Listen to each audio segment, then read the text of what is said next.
పెద్దలు గౌరవనీయులు పవన్ కళ్యాణ్ గారిని మాట్లాడాల్సిన కోరుతున్నాను.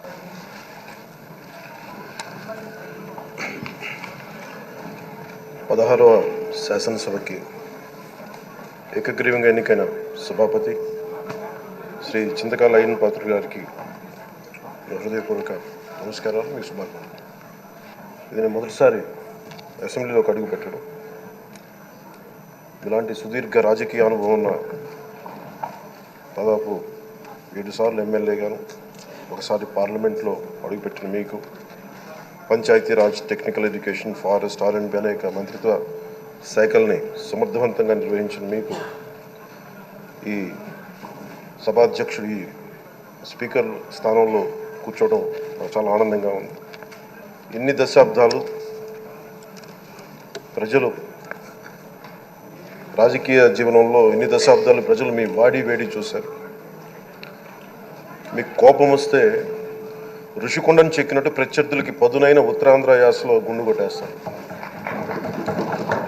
ఒకటే బాధేస్తా ఉంది సార్, ఇకపైన మీకు తిట్టే అవకాశం లేకపోవడం. కానీ ఇక మీద సభలో ఎవరు తిడుతున్నా దాన్ని ఆఫ్ చేసే బాధ్యత మీ చేతిలోనే ఉంది. మీరే మైక్ ఆఫ్ చేయాలి. అంటే మా చిన్నప్పుడు నేను చూసేవాడు, ఒకసారి అల్లరి చేసే అబ్బాయిని క్లాస్ లీడర్ చేసేవాడు చిన్నప్పుడు మా స్కూల్లో. కానీ ఇన్నాళ్ళు ప్రజలు మీ వాడి వేడి పలుకులు, మీ ఘాటైన వాగ్దాటి చూశారు. ఈ రోజు నుంచి రాష్ట్ర ప్రజలు మీ హుందాతనం చూస్తారు. డిబేట్స్ వెనకాల దాక్కుని సంస్కారహీనమైన భాషల్ని, భావాల్ని రకరకాల మాధ్యాల్లో విరజిమ్ముతూ ఉంటారు. దాని నియంత్రణ మీ ఆధ్వర్యంలో ఇక్కడి నుంచే మొదలవ్వాలి. ఇందాక సభానాయకులు గౌరవ ముఖ్యమంత్రి శ్రీ చంద్రబాబు నాయుడు గారు చెప్తారు, ఆడబిడ్డలు ఏ విధంగా నలిగిపోయారు ఈ రాష్ట్రంలో గత 5 సంవత్సరాల్లో. చిన్న లేదు, పెద్ద లేదు, ఎవరని లేదు. ఎవరన్నా సరే ఒక మాట మాట్లాడితే వాళ్ళు వ్యక్తిగతంగా దూషణ, సోషల్ మీడియాలో వాళ్ళని క్యారెక్టర్ అసాసినేట్ చేయటం, వాళ్ళు పెద్ద నాయకులు కావచ్చు, కార్యకర్తలు కావచ్చు, లేదా వాళ్ళకి ఎదురు తిరిగి ఒక ఒపీనియన్ చెప్పి ఎవరైనా సగటు మనిషి కూడా కావచ్చు. అది ఇక్కడతో ఈ రోజు నుంచి ఆగిపోవాలి అధ్యక్ష. అది మీ ఆధ్వర్యంలోనే మొదలవ్వాలి.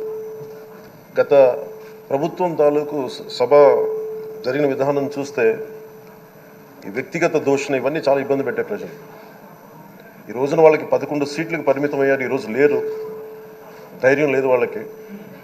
విజయాన్ని తీసుకోగలిగారు కానీ ఓటమిని కూడా ధైర్యంగా కూర్చుకునే వాళ్ళకి స్థాయి లేదు. వాళ్ళకి పారిపోయారు ఇక్కడి నుంచి. భావంలో ఉండే తీవ్రత భాషలో ఉండాల్సిన అవసరం లేదు. భాష మనుషుల్ని కలపడానికి కానీ విడగొట్టడానికి కాదు. భాష విద్వేషం రేపడానికి కాదు, పరిష్కరించడానికి.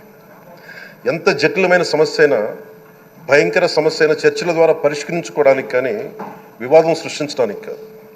ఈ సభ ఉన్నది అందుకు. కానీ మనం చూసింది వాళ్ళ దగ్గర నుంచి బూతులతోటి, వ్యక్తిగత దోషులతోటి రాష్ట్ర పురోభివృద్ధిని ఆపేశారు. అలాంటి సభ కాకుండా ఇందాక మన పెద్దలు శ్రీ గౌరవ ముఖ్యమంత్రి చంద్రబాబు గారు చెప్పినట్టుగా ఇది భవిష్యత్తుకి ఇది ఒక ప్రమాణం అవ్వాలి. 2047 వరకు ఇంత అద్భుతమైన స్థానంలో మనకి ఆంధ్రప్రదేశ్ తెలుగు జాతి ఉన్నత స్థాయికి వెళ్ళాలంటే ఈరోజు మనం వేసే ప్రతి అడుగు అది భవిష్యత్ తరాలకు ఒక నిర్దేశక, ఒక టచ్ స్టోన్గా ఉండిపోవాలి, గిట్ రాయిగా ఉండిపోవాలి. ఈ రోజున ఈ సభలో ఉన్న గౌరవ సభ్యులందరూ చట్టాలు చేయడానికి ఉన్నారు, చట్టాలు ఉల్లంఘించడానికి కాదు. విభేదించడం అంటే ద్వేషించడం కాదు, వాదించడం అంటే కొట్టుకోవడం కాదు.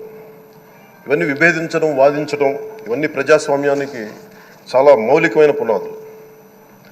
ఆంధ్రప్రదేశ్ ఆవిర్భావం జరిగి అసలు భాషా ప్రయుక్త రాష్ట్రాల ఆవిర్భావమే మన ఆంధ్ర రాజ్యంతో మొదలైంది. అమరజీవి పొట్టి శ్రీరాములు గారి బలిదానం మీద మన రాష్ట్రం పుట్టింది.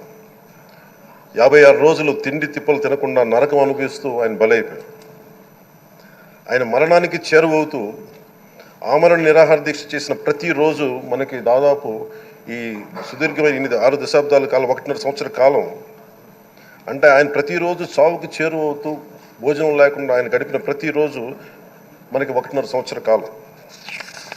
అలాంటి నేపథ్యంలో అలాంటి మహోన్నతుడు శ్రీ పొట్టి శ్రీరాములు గారి త్యాగాన్ని కనుక మనం ఈ సభలో ప్రజా సంక్షేమం కోసం మాత్రమే చర్చలు జరగాలి. వాదోపవాదాలు హద్దులు దాటకుండా ఉండాలి. వ్యక్తిగత దూషణకి తావివ్వకుండా ఉండాలి. అలా కాకుండా గత ప్రభుత్వంలాగే ఈ సభని తిట్లకి, బూతులకి, కొట్లాటకి వాడితే ప్రతి నిమిషం పొట్టి శ్రీరాములు గారి బలిదానాన్ని అవమానం చేసినట్టే. ఒక గొప్పవాడు, ఒక మహానుభావుడు బతికినప్పుడు మాత్రమే కాదు, చనిపోయిన తర్వాత కూడా కొన్ని తరాలు ఉపయోగపడతారని నిరూపిస్తారు.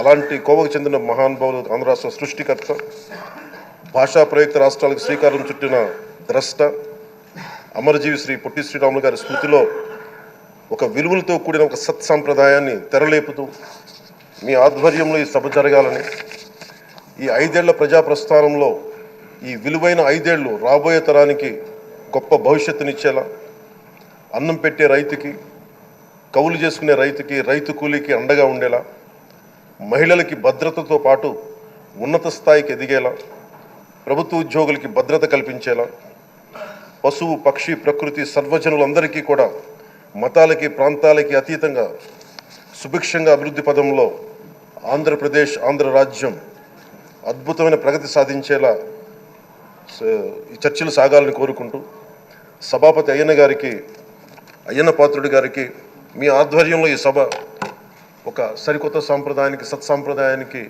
ఇది తెరతీయాలని కోరుకుంటూ మీకు మరోమారు శుభాభినందనలు తెలియజేసుకుంటాను.